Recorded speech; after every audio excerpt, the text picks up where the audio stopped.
Olá, sejam bem-vindos. Eu sou o Jorge, sou da área de História, Filosofia e Sociologia e eu estou aqui mais uma vez para conversar com vocês a respeito de filosofia, a respeito dos temas, assuntos e pensamentos que os filósofos desenvolveram no decorrer do tempo, no decorrer da história.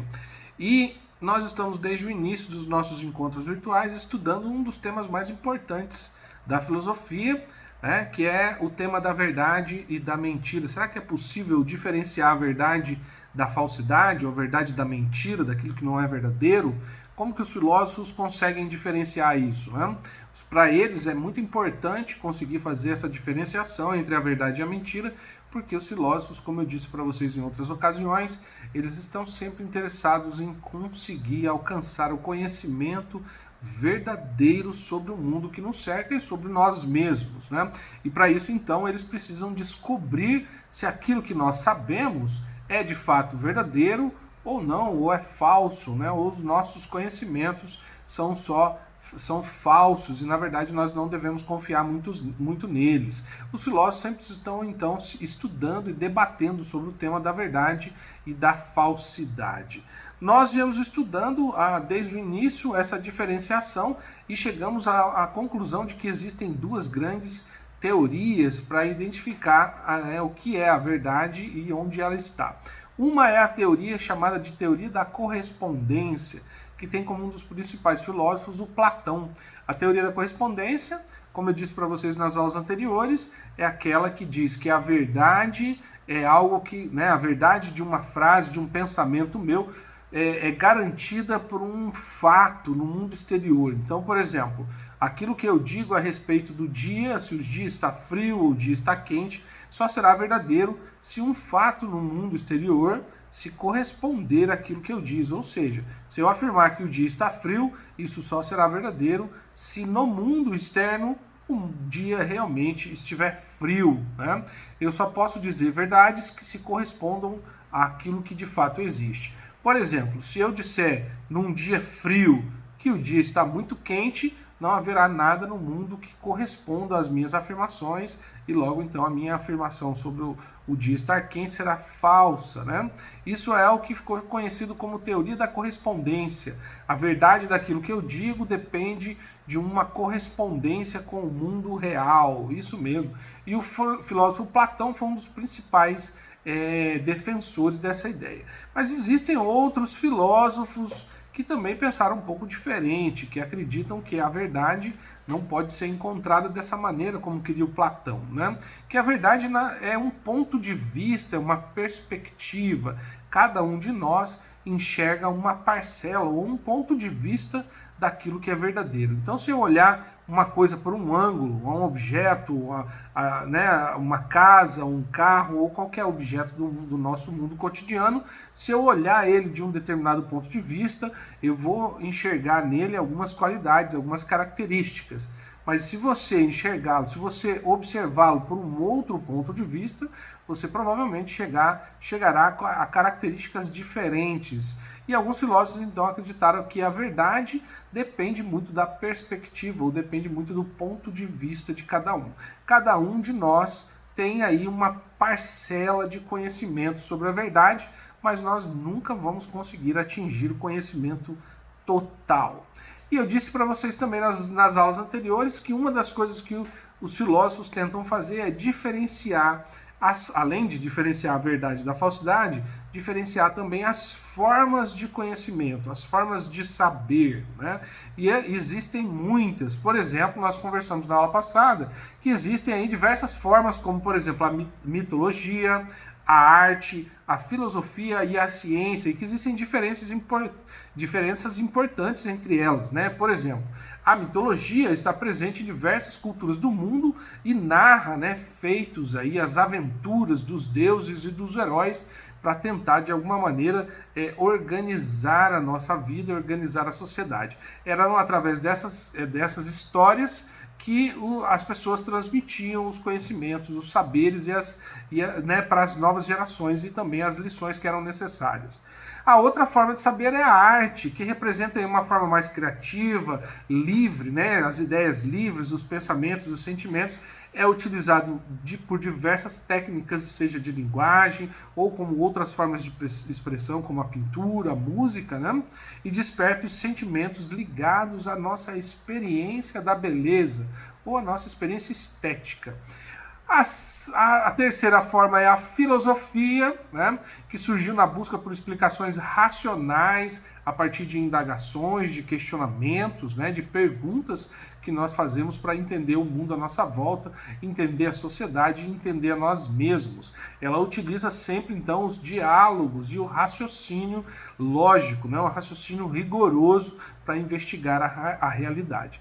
E, por último, a forma do saber científico, a ciência. A ciência surgiu como busca de explicações objetivas e comprováveis sobre o mundo real, sobre o mundo que nós observamos, né? Ela utiliza muitas vezes equipamentos, tecnologia, como microscópios, né, telescópios e outros aparelhos aí cada vez mais sofisticados para investigar a natureza. Então essas são diferentes formas de saber, formas de conhecer o mundo, né? Isso vai nos levar então lá na página 4 do livro de atividades. Nós comentamos na aula passada, né? Para vocês realizarem as atividades da página 4, eu vou corrigir para você uma atividade que diz o seguinte, ó, organize as ideias, né? A atividade diz que mitologia, arte, filosofia e ciência são algumas formas que a humanidade encontrou para conhecer melhor o mundo e a realidade à sua volta. Mas cada uma delas explica os fenômenos à sua própria maneira, né? À sua maneira. De acordo com a legenda, a seguir, pinte os quadradinhos com a cor que corresponde a cada uma dessas formas. Daí você vai encontrar, né, ali 4 quadradinhos. Um vermelho, representando a mitologia, um quadradinho azul, representando a arte, um quadradinho verde, representando a filosofia, e um amarelo, representando a ciência. Então eu vou ler as alternativas, né, e vou dar o gabarito para vocês de cada uma delas. A primeira alternativa diz o seguinte, ó: estuda os fenômenos com base na observação, na experimentação e comprovação dos fatos com o auxílio de equipamentos e técnicas sofisticados. Qual dessas formas de saber corresponde a essa descrição? Será que é a mitologia, a arte? Quando nós falamos de experimentação e comprovação, né, nós estamos aí com equipamentos também, técnicas sofisticadas, nós estamos falando da forma de conhecimento, da forma do saber científico. Então você deve pintar o quadradinho de amarelo, que é a cor que corresponde à ciência nessa atividade, né? A segunda alternativa diz então que explica a realidade por meio de relatos fabulosos em que divindades e fenômenos sobrenaturais dão origem a tudo o que existe no mundo.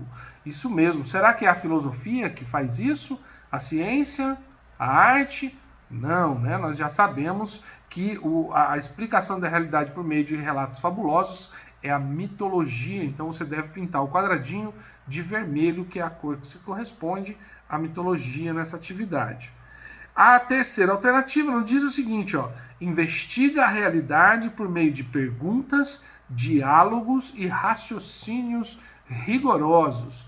A cor que você deve pintar aqui é a cor verde, né, que representa então a filosofia, conforme nós havíamos falado há poucos minutos. Na quarta alternativa diz o seguinte, ó: confirma a veracidade das suas teorias por meio de provas concretas. Mesmo assim, elas podem ser substituídas por novas teorias mais atuais. Qual dessas formas de saber, né, que se corresponde a essa afirmação? A mitologia, a arte, a filosofia? Eu acho que é a ciência, né? A ciência, então, que é aquela que consegue fornecer provas concretas, mas também estão sempre aí submetidas, né, podem ser substituídas por novas teorias, teorias mais atuais e também teorias melhores. E por último, a alternativa da atividade diz o seguinte: representa ideias e pensamentos de forma livre e criativa, despertando um sentimento ligado ao belo, à beleza, né? Nós sabemos então que essa é a forma de saber das obras de arte, dos artistas, né, que estão aí intimamente ligados com a criatividade e com os sentimentos. Então você deve pintar esse quadradinho de azul, que é a cor que representa a arte. Lá no livro de atividades, na página 6, você vai encontrar também uma atividade que traz a figura de alguns emojis, né? E aí você vai interpretar esses emojis lá. A busca da verdade está presente na filosofia e na vida das pessoas. Os enigmas a seguir, que são construídos com esses emojis, né? Representam alguns provérbios sobre a verdade e a mentira. Decifre-os e registre o provérbio correspondente a cada item. Então na letra A você vai ver ali 2 emojis, né? Uma figurinha com o nariz ali comprido, fazendo referência à obra Pinóquio, né? Que foi publicada na Itália em 1883, se não me engano, e também 2 perninhas. E essas 2 figuras seria a representação aí gráfica de a mentira tem pernas curtas, que significa, né, que a mentira ela não vai muito longe, né? Logo logo aparece a verdade. A letra B você tem logo mais uma sequência de emojis representando o seguinte, ó, a verdade é amarga, mas a mentira é doce. Isso está mostrando ali que nós muitas vezes podemos ser encantados por alguma coisa, seduzidos por mentiras e nos afastar do caminho da verdade, o que os filósofos obviamente tentam evitar. E por último, lá na alternativa C, você vai encontrar uma sequência de emojis querendo dizer o seguinte: a mentira corre mais que a verdade. Isso quer dizer o quê? Que a mentira se alastra rapidamente, né? Ela consegue aí ser transmitida de pessoa para pessoa muito facilmente. Lá na página 6 ainda você vai encontrar na questão número 6 o seguinte: Platão, filósofo Platão, que viveu muitos anos atrás, né, afirmava que para serem verdadeiros os pensamentos, um pensamento ou uma fala deveria corresponder à realidade, né? Analise as informações a seguir de acordo com esse critério, então assinale V para as alternativas que forem verdadeiras e falsas para as alternativas que forem falsas. A primeira alternativa diz o seguinte, ó, está chovendo agora no local em que você está. Essa afirmação ela pode ser verdadeira ou pode ser falsa, desde que esteja de fato chovendo onde você está. Então agora onde você está, na sua cidade, se estiver chovendo, essa afirmativa será verdadeira. Se não estiver chovendo, então ela será falsa, porque não se corresponde, né, à realidade. A segunda alternativa diz o seguinte: um disco voador pousou no meu quintal. Se você olhar lá no seu quintal, provavelmente você não vai ver nenhum disco voador. Então a alternativa, segundo o critério da filosofia do Platão, é falsa, né? Porque ela não corresponde à verdadeira, não corresponde ao mundo real. Na terceira alternativa diz o seguinte: as sereias vivem submersas em rios e mares. Você já viu uma sereia por aí? Já viu ela nadando em algum rio ou lá na praia? Pois é, então provavelmente, se você não viu, é porque essa alternativa, essa afirmação não se corresponde à verdade, né? Então isso mostra que a alternativa é falsa, porque no mundo real a gente não encontra sereias por aí, não é verdade? Por último, penúltimo, a alternativa diz o seguinte: você está realizando uma atividade do livro de filosofia. E aí, será que é falso ou é verdadeiro? Pois é, se você estiver aí assistindo, como eu acredito que você está, essa alternativa, então, segundo a filosofia do Platão, é verdadeira, porque nesse momento nós estamos juntos realizando uma atividade do livro de filosofia, que está lá na página 6 do livro de atividades. E por último, a seguinte afirmação: Pedro Álvares Cabral aportou em terras brasileiras em 22 de abril de 1500. Se você lembrar das aulas de história, você vai ter certeza então de que essa afirmação é verdadeira segundo o pensamento do Platão, né? E na alternativa, na questão B dessa mesma, né, a questão 6, o exercício B diz o seguinte, ó: de acordo com as imagens, complete as frases com as palavras corretas. Do ponto de vista, daí tem um espaço para você completar, né? São semelhantes ou complementares. Eles se encaixam como as peças de um quebra-cabeça, representado ali na primeira imagem. Então você pode completar essa lacuna com as palavras convergente ou divergente. Então, se nós estamos falando de pontos de vista que são semelhantes ou complementares, a palavra correta é convergentes, né? Então a frase corretamente fica: os pontos de vista convergentes são semelhantes ou complementares. E no ponto segundo diz o seguinte: pontos de vista são muito distintos, assim como o peixe amarelo da segunda imagem, eles podem ser contrários em relação a outros pontos de vista. Então, para preencher também com a palavra convergente ou divergente. Neste caso, como nós estamos falando de pontos de vista distintos, a palavra que deve ser utilizada é divergente, né? Então, pontos de vista divergente são muito distintos. E assim nós terminamos as atividades desse volume, né? Dessa primeira parte das nossas aulas, que vão ali da página 4 à página 6. Na aula seguinte, nós vamos voltar com mais atividades lá do seu livro de conteúdos, e também do seu livro didático, e também do seu livro de atividades, ok? Então, bons estudos. Lembre-se, sempre que você terminar uma atividade, compartilhe com alguém aquilo que você descobriu, aquilo que você aprendeu, que isso vai te ajudar a entender um pouco mais sobre o pensamento dos filósofos a respeito da verdade e da mentira. Ótimos estudos e até a próxima aula. Tchau, tchau.